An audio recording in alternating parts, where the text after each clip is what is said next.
you join me at Chessington World of Adventures for my first and probably only visit, only visit of 2024 in Chessington. Haven't been here since last year in August, just because Thorpe is better and I'd rather go to Legoland.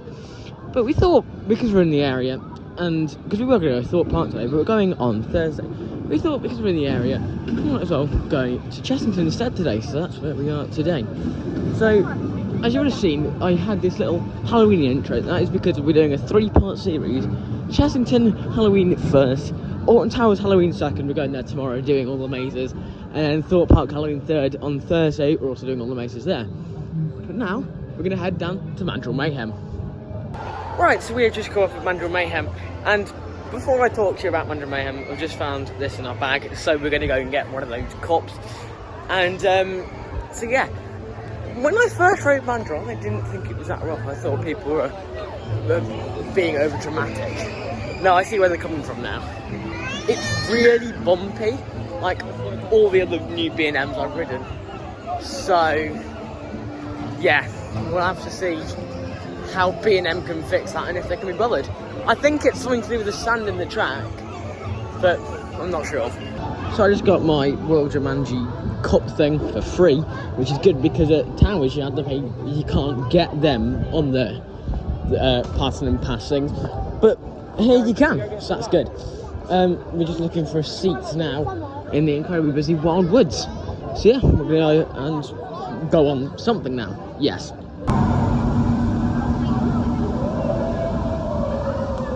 So I'm now over here in Wild Asia, and this could and most likely is the final year of this area.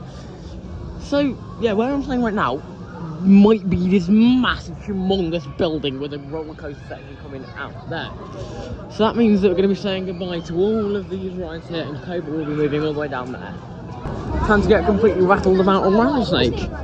Yeah, let's go and get completely obliterated on Rattlesnake. So just come off Rattlesnake. Fun, but very rough. So now we've got like an hour left until we can use our access pass again. So we're going to go down to Vile Villages and go do their scare zone, but in the more family-friendly version before we do it, and the more intense version later on. So now we're waiting in the queue for Dragon's Brew while I wait for access pass to time out. So yeah, we did wait from over by that TV, and we've been waiting 28 minutes, which is basically what this queue line was advertised as. So we've been waiting in this for another half an hour, maybe a bit more. So we'll be waiting about 60, maybe 70 minutes for this. So yeah, but it's fine because we're waiting for access pass to time out anyway. Right, so we are just up on the stairs into the station. We've waited for all that, and because the fast pass queue is so long, we've waited so far an hour 36, and it was rated at 30 minutes. That's a bit of an understatement. But yeah, it was a massive fast pass queue. They kept letting them in instead of the main queue in, so we waited over in that cattle pen for about an hour. But also they've been loading some of the trains half empty, which is confusing. But yeah, we're gonna get on it soon, and then I'll let you know how much we waited when we get off. I don't know when the last time that I actually did a video was, but we're now going on Vampire. We've waited about 20 minutes in the access pass queue, which is not the best, but you know. Oh god, we're reaching it. Horrible smell pods in it. But yeah, now, what's it called? Dragon's Fury. We waited 105 minutes for. Anyway, look at this beautiful station with the new refurbished chandeliers. One of my favourite stations in the UK and the world. And we'll be doing a video about my top 5 stations very soon. We're actually just come off of Vampire, and we had an interesting ride. So we were on 9th row. Well, there's 4 people, 4 rows behind us, of course, because it's got 12 rows. And these people behind us, as we're coming out of the station, start shouting, "Stop! Stop! Stop!" And the operator looks dead terrified, and then goes, because it turns out someone just managed to, thought they unclipped their seatbelt, but they didn't. So yeah, there was no point to stop. But yeah, Vampire is completely overrated, and the train accelerates before you accelerate, and so you have this like bump into the back of your seat. It's horrible. If it didn't have that bump, it'd be quite an enjoyable ride, but because it does, not for me. I don't really like it. But we don't know what we're going to head to next. In fact, we know we're going to do Vile Villages while we wait for Access Pass to time out. We've got 30 minutes until that time's out. But yeah, and all we're going to do after that. Right, so we're now about to head into the Vile Villages Scare Zone on the more intense setting for 10 plus. So yeah, let's see. So just on the Vile Villages thing, it's dead funny and a bit scarier in the kind of evening. It's quite good. I'd say that's a better scare zone than Burial Ground, but could do with being a little bit longer. So maybe taking up a little bit more Wildwoods.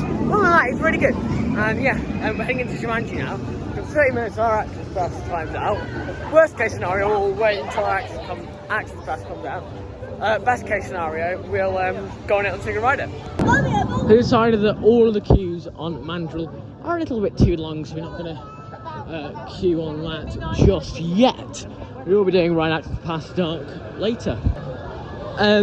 So yeah, but we decided that because Toon Blaster's on a 25-minute wait, that's what we're going to go and do. So we're going to do Toon Blaster, and yeah, we waited 105 minutes in that queue line, which is very stupid. I don't know why they advertised it as 30 when it was over triple that. So yeah, we're going to go ahead and do Toon Blaster on a normal queue, and then after that we're down to Mandrill and go on that. So Toon Blaster has broken down on us, so we decided to wait in the 6-minute queue for Mandrill Mayhem. But by the time we got on it, it should be dark, which is good. So yeah, we'll see what it's like. We are going to be leaving at 6, and that is, what's the time? Where's that my weather? 4:39. So when we get off this, we'll then head on to Toon Blaster if it's reopened, and if it isn't, then we'll just go straight home. So yeah.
The shop. I've refilled my drink for the 3rd time today, but I got it for free, so it doesn't matter. And now we're going to head home. It is only about 6 o'clock, but we need to get back because we're driving back down to Staffordshire tonight. So yeah, we just did our night ride on Mandrill Mayhem. Really fun. We had second row, so it wasn't front row, but it was still really good. And yeah, it does still have that like bounce or shuffle, you could call it, like all the new B&Ms have. So yeah, it was alright. It's better in the dark than it is in the day, but it's alright. So if you have enjoyed this quick Chessington World Adventures vlog, and the first one out of this 3-part series at Halloween at Multi-Launch Madness, then make sure to like, comment, subscribe, go and watch the videos when they come out. I have one final thing to say to you, so first, let's go, goodbye.